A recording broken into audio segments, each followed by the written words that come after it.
Hi friends, இன்றைக்கி ஒரு துவையல் ரெசிபி தான் பார்க்க போகிறோம். இந்த துவையல் சாப்பிட்டிங்கன்னா நல்லா பசி எடுக்கும். என்ன துவையல்னு நீங்களே கண்டுபிடிச்சிருப்பீங்க. இந்த ப்ராசஸில் நீங்கள் செஞ்சிங்கன்னா 15-20 நாள் ஆனாலும் கெட்டு போகாது. குழந்தைங்க நல்லா விரும்பி சாப்பிடுவாங்க. சூப்பராக இருக்கும். இந்த ப்ராசஸில் செஞ்சு பாருங்கள். 1 ஸ்பூன் கடுகு வெந்தயம் வறுத்து ஃபஸ்ட்டு எடுத்து வச்சுக்கலாம். நல்லா சாப்பிட்டா பசிக்குங்கும் போதே நீங்கள் கண்டுபிடிச்சிருப்பீங்க பிரண்டை துவையல்னு.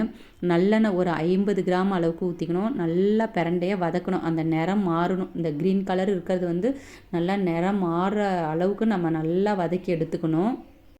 வீட்டில் ஒரு துக்கக்காரியம் நடந்துச்சு, அதனால தான் தொடர்ந்து வீடியோ போட முடியல. இப்போ மறுபடியும் போகலான்னு கண்டினியூ பண்ணியிருக்கேன். உங்கள் சப்போர்ட்டை தொடர்ந்து கொடுப்பீங்கன்னு நம்புகிறேன் ஃப்ரெண்ட்ஸ்.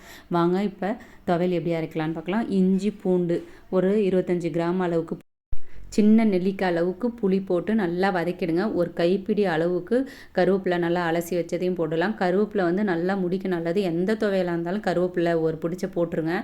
குழந்தைங்க, பெண் குழந்தைங்க வச்சுருக்கவங்களுக்குலாம் முடி நல்லா வளருனா கருவேப்பிலை எல்லாத்துலேயும் சேர்த்துக்கோங்க. சாப்பிடாத குழந்தைங்களுக்கு நல்லா காய வச்சு நிழல்லையே பொடி பண்ணி தோசை, சாப்பாடு, சாம்பார் எல்லாத்துலேயும் போட்டு கூட ஒரு ஸ்பூனு நீங்கள் பொரியலில் கூட சேர்த்துக்கலாம் கருவேப்பிலை பொடி. இப்போ வாங்க ஒரு பிளேட்டில் வச்சு ஆற வச்சிடலாம்.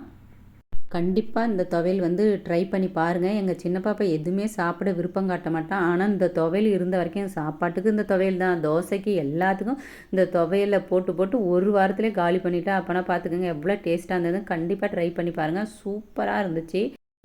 இப்போ வாங்க எப்படி தாளிக்கிறதுன்னு பார்க்கலாம். நல்லா ஆறின பிறகு அதை மிக்சியில் நல்லா அரைச்சி எடுத்துக்கலாம். 4 ஸ்பூன் நல்லெண்ணெய் ஊற்றி கடுகு உளுந்து போட்டுட்டு, பூண்டு வந்து சின்ன சின்ன பீஸாக கட் பண்ணது, ஒரு 2 வரமிளகாய் கிள்ளி போட்டு தாளிச்சிடுங்க. தனி மிளகாய்த்தூள் 1 ஸ்பூன், உங்கள் காரத்துக்கு தகுந்த மாதிரி தனி மிளகாய்த்தூள் கொஞ்சம் போட்டுக்கோங்க. மஞ்சத்தூள், பெருங்காயத்தூள் போட்டு நல்லா அந்த எண்ணெயிலே நல்லா மிக்ஸ் பண்ணிவிடுங்க. மிளகாய்த்தூள் பச்சை வாசனை போனது மிக்சியில் அரைச்ச அந்த விழுதை போட்டு நல்லா மிக்ஸ் பண்ணணும். பாருங்கள், இந்த மாதிரி நல்லா மிக்ஸ் பண்ணிவிடுங்க.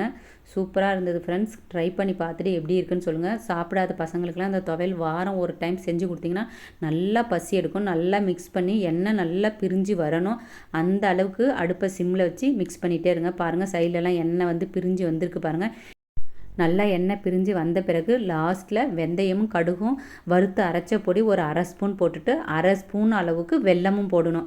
அந்த புளிப்பு அந்த இதெல்லாம் பேலன்ஸ் பண்ணுறதுக்காக அந்த 1/2 ஸ்பூன் வெல்லம் போட்டு நல்லா ஆறின பிறகு ஒரு கண்ணாடி பவுலில் போட்டு ஃப்ரிட்ஜில் வச்சிட்டிங்கன்னா 1 மாதம் ஆனாலும் கெட்டு போகாது ஃப்ரெண்ட்ஸ். கண்டிப்பாக ட்ரை பண்ணி பாருங்கள்.